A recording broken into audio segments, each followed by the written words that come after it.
Okay, welcome back. നമ്മൾ last ക്ലാസ്സിൽ പറഞ്ഞത് ബേസിക് പ്രോപ്പർട്ടീസ് ഓഫ് ചാർജസ് ആണ്. അതിൽ പല കാര്യങ്ങൾ പറഞ്ഞു. കൺസർവേഷൻ ഓഫ് ചാർജ് പറഞ്ഞു, ക്വാണ്ടൈസേഷൻ ഓഫ് ചാർജ് പറഞ്ഞു, അഡിറ്റിവിറ്റി ഓഫ് ചാർജ് പറഞ്ഞു. ഇതുപോലെ പിന്നെ ഒന്ന് രണ്ട് കാര്യങ്ങൾ. ഇപ്പം നമ്മൾ ചാർജ് എന്ന് പറയുന്നത് ചാർജ്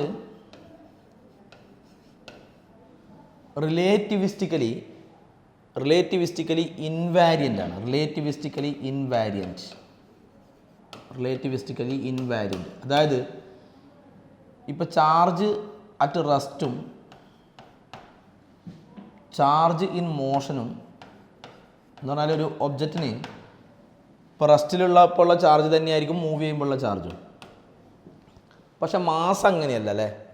മാസ് പറഞ്ഞ ഇത് പഠിച്ചല്ലേ, അതായത് സ്പെഷ്യൽ തിയറി ഓഫ് റിലേറ്റിവിറ്റി, അതായത് എം ഈക്വൽ ടു m0/√(1-v²/c²) ഇങ്ങനെ ഒരു ഇക്വേഷൻ കേട്ടില്ലേ നിങ്ങൾ? അതായത് ഒരു മാസ് മൂവ് ചെയ്യുന്ന സമയത്ത് ഹൈ സ്പീഡിലൊക്കെ, അപ്പോൾ അതിൻ്റെ സ്പീഡായത് v, ലൈറ്റിൻ്റെ സ്പീഡാണ് c. ഹൈ സ്പീഡിലൊക്കെ മൂവ് ചെയ്യുമ്പോൾ അതിൻ്റെ മാസ് മാറും. ആക്ച്വൽ മാസാണ് m0, റെസ്റ്റ് മാസ് എന്ന് പറയും. റെസ്റ്റിലായിരിക്കുമ്പോഴുള്ള മാസാണ് m0. ഇനി മൂവ് ചെയ്യുമ്പോൾ അത് മാറിയിട്ട് ഹൈ സ്പീഡിലൊക്കെ മൂവ് ചെയ്യുമ്പോൾ അത് മാറിയിട്ട് m ആവും. അപ്പോൾ അത് വേരിയൻ്റ് ആണ്. മാസ് റിലേറ്റിവിസ്റ്റിക്കലി വേരിയൻ്റ് ആണ്. ഓക്കെ, പക്ഷേ ചാർജ് അങ്ങനെയല്ല. ചാർജ് റെസ്റ്റിലുള്ളാകുമ്പോൾ എന്ത് ചാർജാണോ അത് തന്നെയായിരിക്കും മോഷനിലുള്ളപ്പോൾ ഉള്ള ചാർജും. പിന്നെ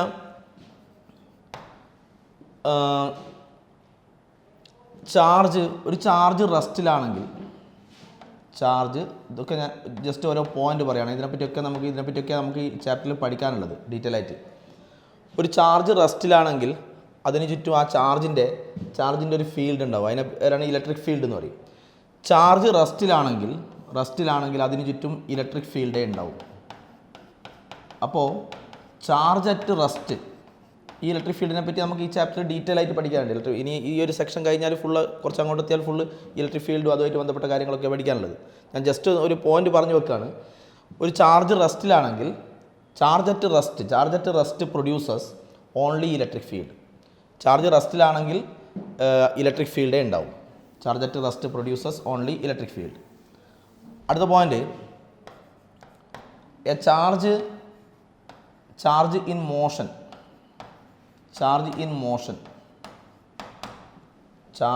motion produces both electric and magnetic field. Electric ഫീൽഡും ഉണ്ടാവും, മാഗ്നറ്റിക് ഫീൽഡും ഉണ്ടാവും. അപ്പോൾ charge in motion produces both electric and magnetic field. Charge at rest produces only electric field. Okay, ഇനി വേറെന്ന് പറയാനുള്ളത്,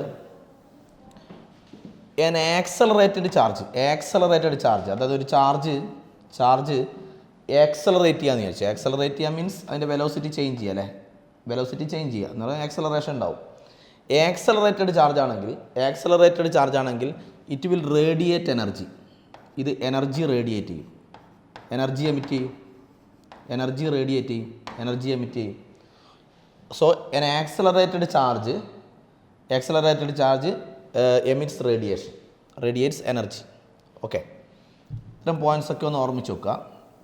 ഞാനിപ്പോൾ ലാസ്റ്റ് പറഞ്ഞ കാര്യങ്ങളെല്ലാം നിങ്ങൾ ഓരോ ചാപ്റ്ററിൽ പഠിക്കുന്ന കാര്യങ്ങൾ. അതായത് ഇപ്പോൾ പറഞ്ഞ ചാർജ് അറ്റ് റെസ്റ്റിലാണെങ്കിൽ അത് ഇലക്ട്രിക് ഫീൽഡ് ഉണ്ടാക്കും. അതിനെപ്പറ്റിയല്ല ഈ ചാപ്റ്ററിലാണ് പഠിക്കുന്നത്. പിന്നെ ചാർജ് ഇൻ മോഷൻ, മൂവിങ് ചാർജാണ് മാഗ്നറ്റിക് ഫീൽഡ്, ഇലക്ട്രിക് ഫീൽഡും മാഗ്നറ്റിക് ഫീൽഡും പ്രൊഡ്യൂസ് ചെയ്യുക. ആ മൂവിങ് ചാർജ് എന്ന് പറഞ്ഞൊരു ചാപ്റ്റർ തന്നെ പഠിക്കാനുണ്ട്, moving charge and magnetic effect. Okay, അപ്പോൾ ഞാൻ ജസ്റ്റ് ഒരു പോയിൻ്റായിട്ട് അവിടെ പറഞ്ഞു വെച്ചതാണ്. ഓക്കെ, ഇനി നമ്മൾ അപ്പോൾ ഈ പോയിൻറ്റ്സ് ഒക്കെ ഓർമ്മിക്കുക. പിന്നെ നമ്മൾ ചാർജിൻ്റെ ലാസ്റ്റ് ക്ലാസ്സിൽ നമ്മൾ പറഞ്ഞു ചാർജിൻ്റെ SI യൂണിറ്റ് കുളമ്പാണ് അല്ലേ. ചാർജിൻ്റെ SI യൂണിറ്റ് കുളമ്പാണ്. ഓക്കെ, പക്ഷേ ഇതിൻ്റെ CGS യൂണിറ്റ് ഇങ്ങനെ എഴുതും, ESU ഇങ്ങനെ എഴുതും. നമ്മൾ ഇലക്ട്രോസ്റ്റാറ്റിക് യൂണിറ്റ് എന്ന് പറയും. ഇലക്ട്രോസ്റ്റാറ്റിക് ഇതാണ് CGS യൂണിറ്റ്. ഇലക്ട്രോസ്റ്റാറ്റിക് യൂണിറ്റ് എന്ന് പറയും. ഓക്കെ, അപ്പോൾ SI യൂണിറ്റ് കുളമ്പും CGS യൂണിറ്റ് ഇങ്ങനെയാണ്. ഈ SI യൂണിറ്റും CGS യൂണിറ്റും തമ്മിലുള്ള റിലേഷൻ, ഓക്കെ, 1 കുളമ്പ് ഈക്വൽ ടു 3 × 10⁹ ESU ഇങ്ങനെയാണ്. ഇത് തമ്മിലുള്ള റിലേഷൻ ഇങ്ങനെയാണ്. 1 Coulomb equal to 3 × 10⁹ ESC. SI unit of ചാർജും CGS യൂണിറ്റ് ഓഫ് ചാർജും തമ്മിലുള്ള റിലേഷനാണ്. ഓക്കെ, നെക്സ്റ്റ് നമ്മൾ പറയാൻ പോകുന്നത് gold leaf electroscope. Gold leaf electroscope ഉപയോഗിക്കുന്നത് ഓക്കെ ടു ഡിറ്റക്റ്റ് ചാർജാണ്. It is used to detect charge.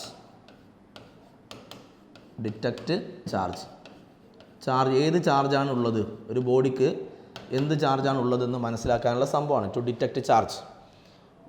ഒരു ഇലക്ട്രോസ്കോപ്പിൽ ഇതൊരു ഗ്ലാസ് ജാറിൽ ഇതൊരു ബ്രാസ് റോഡാണ്. Brass road. ഇവിടെ ഇതൊരു ഗോൾഡ് ലീഫാണ്.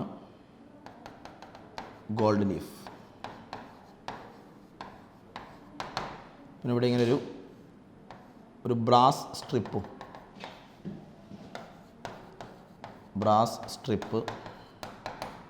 പിന്നെ ഇതിൻ്റെ ടോപ്പിൽ ഇവിടെ ഇതിനാ ബ്രാസ് ക്യാപ്പ് എന്ന് പറയും.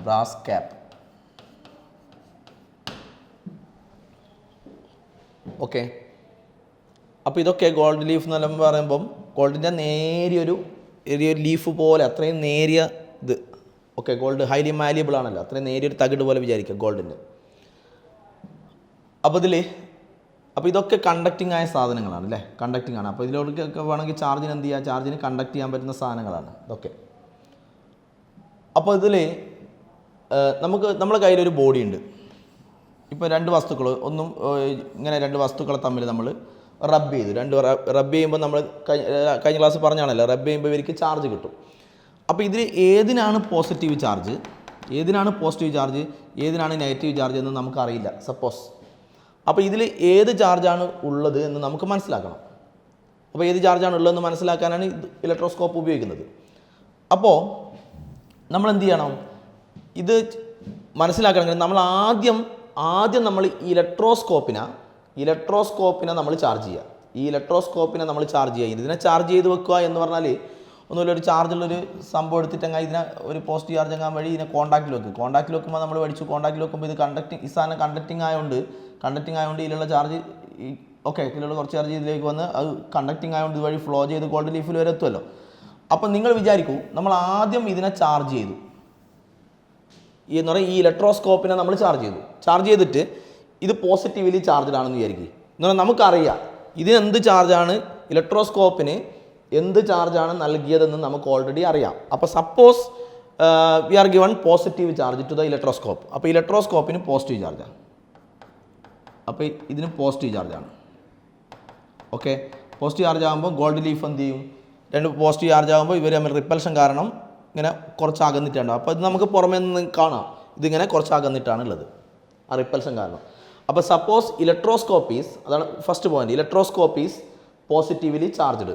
ഇലക്ട്രോസ്കോപ്പ് പോസിറ്റീവ്ലി ചാർജ്ഡ് ആണ്. ഓക്കെ, ഇനി വേറൊരു ഒബ്ജക്റ്റ് ഉണ്ട്. ഈ ഒബ്ജക്റ്റിൽ എന്ത് ചാർജാണ് ഉള്ളത് എന്ന് നമുക്കറിയില്ല. അപ്പോൾ അതിൽ ഏത് ചാർജാണ് ഉള്ളതെന്ന് നമുക്ക് ഇലക്ട്രോസ്കോപ്പ് ഉപയോഗിച്ച് മനസ്സിലാക്കണം. ഇലക്ട്രോസ്കോപ്പ് ഞാൻ പറഞ്ഞൊന്നുകൂടി റിപ്പീറ്റ് ചെയ്യാണ്. ഇലക്ട്രോസ്കോപ്പിന് ആദ്യമേ നമ്മൾ പോസിറ്റീവ് ചാർജ് കൊടുത്തു, അത് നമുക്ക് അറിയുന്ന കാര്യമാണ്. ഇനി വേറൊരു ബോഡി നമ്മളെ കയ്യിലുണ്ട്, അതിന് ചാർജ് ഉണ്ട്, പക്ഷേ അതിൽ എന്ത് ചാർജാണ്, പോസിറ്റീവ് ആണോ നെഗറ്റീവ് ആണോ, ഏത് ചാർജാണ് ഉള്ളതെന്ന് നമുക്ക് അറിയില്ല. അപ്പം രണ്ട് രീതിയിൽ നമുക്ക് ടെസ്റ്റ് ചെയ്യാൻ പറ്റും. ഒരു മെത്തേഡ് ബൈ കണ്ടക്ഷൻ. ഓക്കെ, അപ്പം നമ്മളെ കയ്യിലുള്ള ബോഡീനെ കണ്ടക്ഷൻ എന്ന് പറയുമ്പോൾ എപ്പോഴും കോണ്ടാക്റ്റിൽ വെക്കണം. അപ്പോൾ ഈ ബോഡിയിലുള്ള ചാർജാണ് എന്താണെന്ന് നമുക്കറിയാത്തത്. അപ്പോൾ നമ്മൾ ഈ ബോഡീനെ ബ്രാസ് ക്യാപ്പുമായിട്ട് കോണ്ടാക്റ്റിൽ വെക്കുമ്പോൾ നമ്മൾ ഈ ഗോൾഡ് ലീഫിനെ ഒബ്സർവ് ചെയ്യുക. ഇതിനെ കോണ്ടാക്റ്റിൽ വെച്ചുകൊണ്ട് നമ്മൾ ഇതിനെ ഒബ്സർവ് ചെയ്താൽ അപ്പോൾ ഗോൾഡ് ലീഫ് ഇത് തമ്മിൽ ആദ്യമേ കുറച്ച് ഡൈവേർജ് ചെയ്തിട്ടാണ്, കാരണം ഇതിന് പോസിറ്റീവ് ചാർജ് കൊടുത്തുകൊണ്ട് റിപ്പൽഷൻ കാരണം ഓൾറെഡി അകന്നിട്ടാണ് ഇത് ഓൾറെഡി ഉള്ളത്. അപ്പോൾ നമ്മളുടെ ഈ ചാർജ്ഡ് ബോഡീനാ ഇതിൽ എന്ത് ചാർജാണുള്ളതെന്ന് നമുക്കറിയില്ല.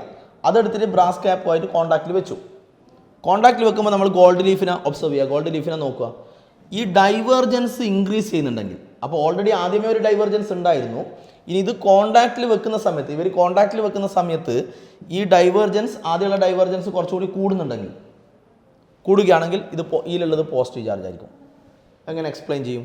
അപ്പോൾ നിങ്ങൾ വിചാരിക്കൂ, ഇത് പോസിറ്റീവ് ചാർജ് ആണെങ്കിൽ, ഓക്കെ, ഇതെല്ലാം കണ്ടക്റ്റിംഗ് ആയ സാധനം ആയതുകൊണ്ട് പോസിറ്റീവ് ചാർജ് ഇതിലേക്ക് കടക്കും ബ്രാസ് ക്യാപ്പ് വഴി. അതാണ് കണ്ടക്ഷൻ. ഇതുവഴി ബൈ കണ്ടക്ഷൻ എന്നാണ്. ഇതിലൂടെ കണ്ടക്ട് ചെയ്ത് അത് പോസിറ്റീവ് ചാർജ്, ഇതിലുള്ള പോസിറ്റീവ് ചാർജ്, കുറച്ച് പോസിറ്റീവ് ചാർജ് ഇതിലേക്ക് വന്ന് അത് ഇവിടെ എത്തും. അപ്പോൾ ഇവിടെ പോസിറ്റീവ് ചാർജ് ഇൻക്രീസ് ചെയ്യുമ്പോൾ ഇപ്പോൾ ഇവർ നമ്മൾ റിപ്പൽഷൻ കാരണം ഡൈവേർജൻസ് കൂടും. അപ്പോൾ ഡൈവേർജൻസ് ഇൻക്രീസ് ചെയ്യുകയാണെങ്കിൽ നമുക്ക് എന്ത് മനസ്സിലാക്കാം? ഇൻക്രീസ് ചെയ്യുകയാണെങ്കിൽ നമുക്ക് മനസ്സിലാക്കാം നമ്മൾ ഈ വെച്ചിരിക്കുന്ന ബോഡി പോസിറ്റീവ്ലി ചാർജ്ഡ് ആണ് എന്ന് നമുക്ക് മനസ്സിലാക്കാം.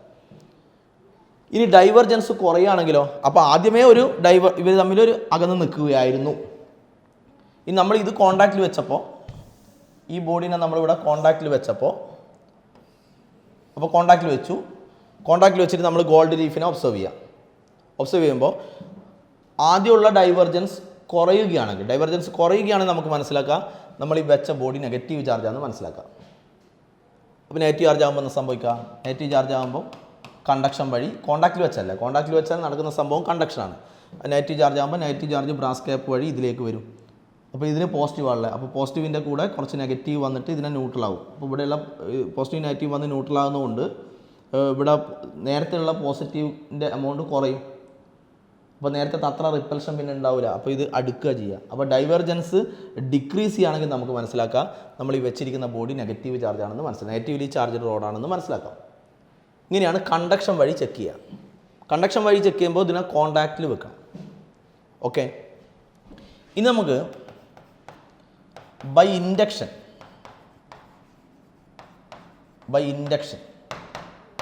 വഴിയും ചെക്ക് ചെയ്യാം. ഇൻഡക്ഷൻ വഴി ചെക്ക് ചെയ്യുമ്പോൾ നേരത്തെ പറഞ്ഞ പോലെ തന്നെ ആദ്യം സപ്പോസ്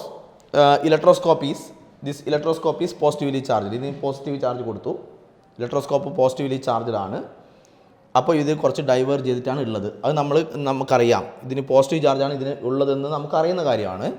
ഇനി ഇൻഡക്ഷൻ വഴി ചെക്ക് ചെയ്യാൻ വേണ്ടി നമ്മൾ റോഡ് എടുത്തിട്ട് ഈ റോഡിൽ, ഇപ്പോൾ നമ്മൾ കൊണ്ടുവെക്കുന്ന റോഡിൽ എന്ത് ചാർജാണ് ഉള്ളതെന്ന് നമുക്കറിയില്ല. അത് ഇലക്ട്രോസ്കോപ്പ് ഉപയോഗിച്ച് മനസ്സിലാക്കണം ഏതാണ് ഉള്ളതെന്ന്. അപ്പോൾ ഇൻഡക്ഷൻ വഴി ചെക്ക് ചെയ്യുമ്പോൾ എന്ത് ചെയ്യണം? കോൺടാക്റ്റിൽ വെക്കരുത്, ഇത് ജസ്റ്റ് ഇതിൻ്റെ അടുത്ത് വെക്കുക.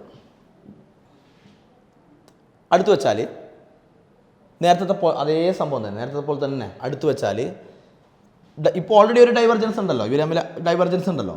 അടുത്ത് വെച്ചാൽ ഈ ഡൈവേർജൻസ് കൂടുകയാണെങ്കിൽ, നേരത്തെ അതുപോലെ തന്നെയായിരുന്നു നേരത്തെ, ഡൈവേർജൻസ് കൂടുകയാണെങ്കിൽ ഇത് പോസിറ്റീവ് ചാർജ് ആയിരിക്കും. അതെങ്ങനെ സംഭവിക്കും ഒന്ന് എക്സ്പ്ലെയിൻ ചെയ്ത് തരാം. ഇതിലുള്ളത് പോസിറ്റീവ് ചാർജാണെന്ന് വിചാരിച്ചോ, പോസിറ്റീവ് ചാർജാ, എന്ത് സംഭവിക്കും? ഇതിൻ്റെ അടുത്തല്ലേ വെച്ചേ. ഈ ബ്രാസ് ക്യാപ്പ് എന്നൊക്കെ പറയുമ്പോൾ ഈ സംഭവം ഇതും ഞാൻ പറഞ്ഞു മൊത്തം കണ്ടക്റ്റിംഗ് ആ സാധനം അല്ലേ. കണ്ടക്ടർ ആകുമ്പോൾ അതിൽ ധാരാളം ഫ്രീ ഇലക്ട്രോൺസ് ഉണ്ടാവും അല്ലേ. അപ്പോൾ പോസിറ്റീവ് ചാർജ് വെച്ചാൽ എന്ത് സംഭവിക്കും? പോസിറ്റീവ് ചാർജ് ഇതിലുള്ള ഫ്രീ ഇലക്ട്രോൺസിനെ എല്ലാം അട്രാക്റ്റ് ചെയ്യും. അപ്പോൾ ഇവിടെ മുതൽ ഇതെല്ലാം തമ്മിൽ ഈ സംഭവം മൊത്തം കണക്റ്റഡ് ആണല്ലോ. അപ്പോൾ ഈ പോസിറ്റീവ് ചാർജിൻ്റെ അട്രാക്ഷൻ കാരണം ഈ കണ്ടക്ടറിലുള്ള ഫ്രീ ഇലക്ട്രോൺ ഇങ്ങോട്ടേക്കാണ് വരിക. അപ്പോൾ ഇവിടെയുള്ള കണ്ടക്ടറിനകത്തുള്ള ഫ്രീ ഇലക്ട്രോണൊക്കെ ഇങ്ങോട്ടേക്ക് വരാനാണ് ടെൻഡൻസി ഉണ്ടാവുക, ഇങ്ങോട്ടേക്ക്. അപ്പോൾ ഈ വയർ വഴി ഇങ്ങോട്ടേക്ക്. അപ്പോൾ ഇവിടെയുള്ള ഫ്രീ ഇലക്ട്രോൺ അങ്ങോട്ട് പോകുന്നതാണ് അർത്ഥം, ഇവിടുന്ന് ഇലക്ട്രോൺ അങ്ങോട്ടേക്കാണ് പോകുന്നത്. അപ്പോൾ ഇലക്ട്രോൺ നഷ്ടപ്പെടുന്നിടത്ത് പോസിറ്റീവ്, ലഭിക്കുന്നിടത്ത് നെഗറ്റീവ്. അവിടെ നെഗറ്റീവ് ചാർജ് ബ്രാസ് ക്യാപ്പിൽ നെഗറ്റീവ് ചാർജ് ഇൻഡ്യൂസ് ചെയ്യും. അങ്ങനെ ഉണ്ടാകുന്ന ചാർജിൻ്റെ പേരാണ് ഇൻഡ്യൂസ്ഡ് ചാർജസ്. ഇങ്ങനെ ജസ്റ്റ് അടുത്ത് വെച്ചിട്ട് ഇങ്ങനെ ചാർജ് ഡെവലപ്പ് ചെയ്യുന്ന മെത്തേഡാണ് ഇൻഡ്യൂസ്ഡ് ചാർജസ് അല്ലേ. അപ്പോൾ ഇത് ഇൻഡ്യൂസ്ഡ് ചാർജ് ഇവിടെ ഉണ്ടാവും. ഇവിടെയുള്ള ഫ്രീ ഇലക്ട്രോണാണ് അങ്ങോട്ട് പോയത്. അപ്പോൾ അവിടെ നെഗറ്റീവും ഇവിടെ പോസിറ്റീവും. അപ്പോൾ ഇവിടെ പോസിറ്റീവ് കൂടും. എന്നാൽ നേരത്തേക്കാൾ കൂടുതൽ എന്ത് വരും? പോസിറ്റീവ് ചാർജ് ഇവിടെ ഇൻഡ്യൂസ് ചെയ്യപ്പെടും. അപ്പോൾ ഇവിടെ പോസിറ്റീവ് ചാർജ് കൂടുന്നേരം റിപ്പൽഷൻ കൂടും. അപ്പോൾ ഡൈവേർജൻസ് കൂടും. അപ്പോൾ ഡൈവേർജൻസ് കൂടിയാൽ നമുക്ക് എന്ത് മനസ്സിലാക്കാം? നമ്മൾ ഈ വെച്ചിരിക്കുന്ന ബോഡി ഡൈവേർജൻസ് ഇൻക്രീസ് ചെയ്യുകയാണെങ്കിൽ ഈ വെച്ചിരിക്കുന്ന ബോഡി പോസിറ്റീവ് ചാർജാണെന്ന് മനസ്സിലാക്കാം. ഓക്കെ, ഇനി ഡൈവേർജൻസ് ഡിക്രീസ് ചെയ്യുകയാണെങ്കിൽ, കുറഞ്ഞു വരികയാണെങ്കിൽ നമുക്ക് മനസ്സിലാക്കാം ഇത് നെഗറ്റീവ് ചാർജാണെന്ന് മനസ്സിലാക്കാം. അതെങ്ങനെ മനസ്സിലാക്കും? നെഗറ്റീവ് ചാർജ് ആകുമ്പോൾ ഒന്ന് എക്സ്പ്ലെയിൻ ചെയ്ത് നോക്കൂ. ഇതിലുള്ളത് നെഗറ്റീവ് ചാർജാണെന്ന് വിചാരിക്കും. നെഗറ്റീവ് ചാർജ് എന്ത് ചെയ്യും? നെഗറ്റീവ് ചാർജ് നെഗറ്റീവ് ഇതിനകത്തുള്ള ഫ്രീ ഇലക്ട്രോണുകളാണ്. ഈ കണ്ടക്ടറിൻ്റെ അകത്തുള്ള ഫ്രീ ഇലക്ട്രോണുകളെ നെഗറ്റീവ് ചാർജ് റിപ്പൽ ചെയ്യും അല്ലേ? അപ്പോൾ റിപ്പൽ ചെയ്യുമ്പോൾ ഇതിനകത്തുള്ള ഫ്രീ ഇലക്ട്രോൺ അവിടെ നിന്ന് ഇങ്ങോട്ടേക്കാണ് വരിക. ഇതിൻ്റെ റിപ്പൽഷൻ കാരണം ഇതിൽ നിന്ന് ഇതിലേക്കാണ് വരിക. അപ്പോൾ ഇവിടുന്ന് ഇങ്ങോട്ട് വരും, ഫ്രീ ഇലക്ട്രോൺ ഇങ്ങോട്ട് വരുന്നതാണ് അർത്ഥം. ഇവിടെ ഇലക്ട്രോണിനെ നഷ്ടപ്പെടുന്നിടത്ത് പോസിറ്റീവ്. അപ്പോൾ ബ്രാസ് ക്യാപ്പ് പോസിറ്റീവ് ആവും. ഫ്രീ ഇലക്ട്രോൺ ഇങ്ങോട്ടേക്കാണ് വരുന്നത്, അപ്പോൾ ഇവിടെ നെഗറ്റീവ് വരും. നെഗറ്റീവ് ചാർജ് ഇൻഡ്യൂസ് ചെയ്യപ്പെടും. അപ്പോൾ ആ നെഗറ്റീവ് വന്ന് നെഗറ്റീവും പോസിറ്റീവും ചേരുമ്പോൾ കുറേ അങ്ങ് ന്യൂട്രലായി പോകും, കുറേ ന്യൂട്രലാവും. അപ്പോൾ എന്താവും? ഇവിടെ നേരത്തെ ഉള്ള അത്ര പോസിറ്റീവ് ഇപ്പോൾ ഉണ്ടാവില്ല. കാരണം ഇവർ തമ്മിലുള്ള റിപ്പൽഷൻ കുറയും നേരം അടുക്കും. ഓക്കെ, അപ്പോൾ ഡൈവർജൻസ് ഡിക്രീസ് ചെയ്യുകയാണെങ്കിൽ നമുക്ക് മനസ്സിലാക്കാം വെച്ചിരിക്കുന്നത് നെഗറ്റീവ് ചാർജാണ്. ഡൈവർജൻസ് ഇൻക്രീസ് ചെയ്യുന്നുണ്ടെങ്കിൽ മനസ്സിലാക്കുക ഈ വെച്ചിരിക്കുന്നത് പോസിറ്റീവ് ചാർജാണെന്ന് മനസ്സിലാക്കുക. അപ്പോൾ ഇങ്ങനെ രണ്ട് രീതിയിലും ചെക്ക് ചെയ്യുക, കണ്ടക്ഷൻ വഴിയും ഇൻഡക്ഷൻ വഴി. കണ്ടക്ഷൻ വഴി ചെക്ക് ചെയ്യുമ്പോൾ കോണ്ടാക്റ്റിൽ വെക്കണം. ഇൻഡക്ഷൻ വഴി ചെക്ക് ചെയ്യുമ്പോൾ ഇതിൻ്റെ അടുത്ത് വെക്കുക. അടുത്ത് വെച്ചിട്ട് ഈ അതിലുള്ള ഫ്രീ ഇലക്ട്രോണിൻ്റെ ഷിഫ്റ്റിംഗ് കൊണ്ടാണ് അതിൽ ചാർജ് ഉണ്ടാകുന്നത്. ഓക്കെ, അങ്ങനെ ഉണ്ടാകുന്ന ചാർജിൻ്റെ പേരാണ് ഇൻഡ്യൂസ്ഡ് ചാർജസ്. അപ്പോൾ അങ്ങനെ ഈ നമ്മൾ വെച്ചിരിക്കുന്ന ബോഡിയിൽ ഇതിൽ എന്ത് ചാർജാണ് ഉള്ളതെന്ന് നമുക്ക് മനസ്സിലാക്കാം. അങ്ങനെ മനസ്സിലാക്കാൻ വേണ്ടിയുള്ള ഡിവൈസാണ് ഇലക്ട്രോസ്കോപ്പ്. ഓക്കെ, അടുത്ത പറയാൻ പോകുന്നത് നിങ്ങളെ NCERT ബുക്കിലുള്ളൊരു ക്വസ്റ്റ്യനാണ്. അതായത് ഒരു പോളിത്തീൻ പീസ്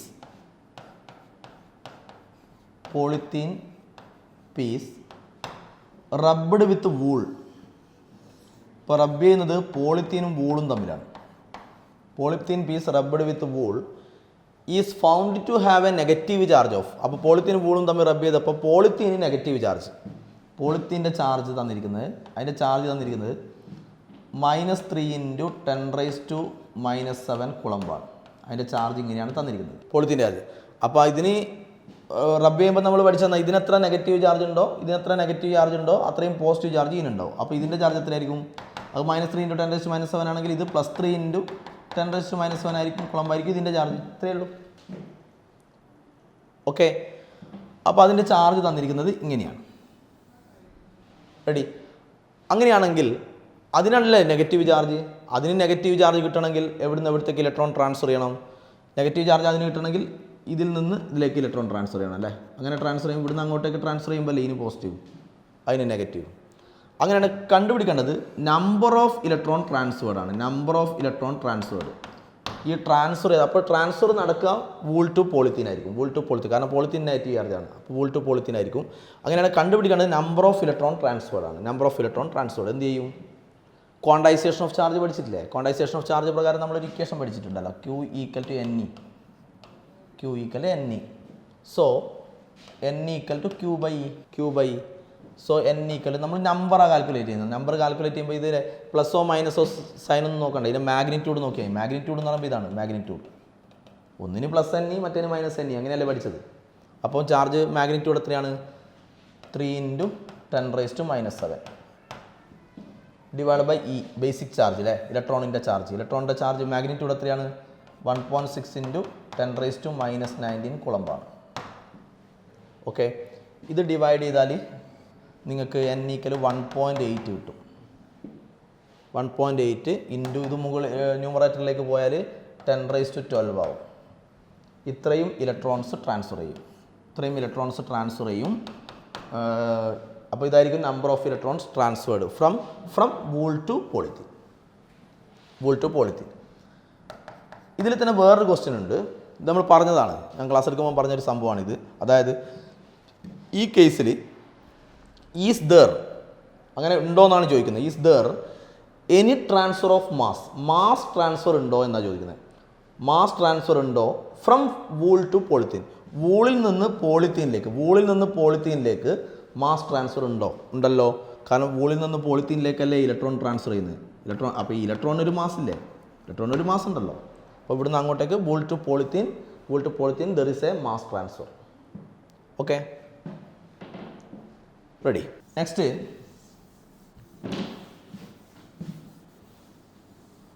വൺ മോർ. അതായത് ഇതാണ് ചോദ്യം. Calculate number of electrons number of electrons in 1 coulomb charge.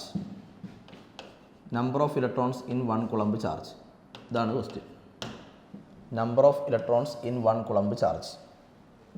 1 coulomb charge എന്ന് പറയുമ്പോൾ 1 കുളമ്പ് ചാർജ് എന്ന് പറയുമ്പോൾ എത്ര ഇലക്ട്രോൺ ഉണ്ടാവുന്ന ചോദ്യം. അപ്പോൾ ചാർജ് 1 കുളമ്പല്ലേ? ഓക്കെ, ചാർജ് 1 കുളമ്പാണ്. ചാർജ് 1 കുളമ്പാണ്. 1 കുളമ്പ് ചാർജ് എന്ന് പറഞ്ഞാൽ കുറേ ഇലക്ട്രോണുകൾ അല്ലെ കുറേ പ്രോട്ടോണുകൾ, കുറേ ഇലക്ട്രോണുകൾ ചേർന്നാലാണ് 1 കുളമ്പ് ചാർജ് ഉണ്ടാവുക. ഓക്കെ, അപ്പോൾ ചാർജ് തന്നിരിക്കുന്ന 1 കുളമ്പാണ്. അപ്പോൾ എഗെയിൻ ഫോർമുല എടുക്കുക, Q = Ne. സോ നമ്പർ അല്ലേ കാണേണ്ടത്, നമ്പർ ഓഫ് ഇലക്ട്രോൺ അല്ലേ കാണേണ്ടത്. അപ്പോൾ N = Q/E. Q1 ആണ്, Q 1 കുളമ്പാണ്. ബൈ E എന്ന് പറയുമ്പോൾ 1.6 × 10⁻⁻19 ആണ്. 1/1.6 ഇത് ഡിവൈഡ് ചെയ്താൽ നിങ്ങൾക്ക് 0.625 വരും. ഡിവൈഡ് ചെയ്താൽ 0.625 ഇൻറ്റു ഇത് ന്യൂമറേറ്ററിലേക്ക് എടുത്താൽ 10⁻19 വരും. അപ്പോൾ നമ്പർ ഓഫ് ഇലക്ട്രോൺ 6.25 ഇൻറ്റു 10⁻18 വരും. അപ്പം മക്കൾ മനസ്സിലാക്കേണ്ടത് ഇത്രയും ഇലക്ട്രോണുകൾ ചേർന്നാലാണ്, ഇതാണ് നമ്പർ ഓഫ് ഇലക്ട്രോൺ അല്ലേ, ഇത്രയും ഇലക്ട്രോണുകൾ ചേർന്നാലാണ് 1 കുളമ്പ് ചാർജ് ഉണ്ടാവും. അപ്പോൾ 1 കുളമ്പ് ചാർജ് എന്ന് പറയുമ്പോൾ അതിൽ ഇത്രയും ഇലക്ട്രോൺസ് ഉണ്ടാവും. ഇത്രയും ഇലക്ട്രോൺസ് ചേർന്നാലാണ് 1 കുളമ്പ് ചാർജ് ഡെവലപ്പ് ചെയ്യുക. Okay, ready.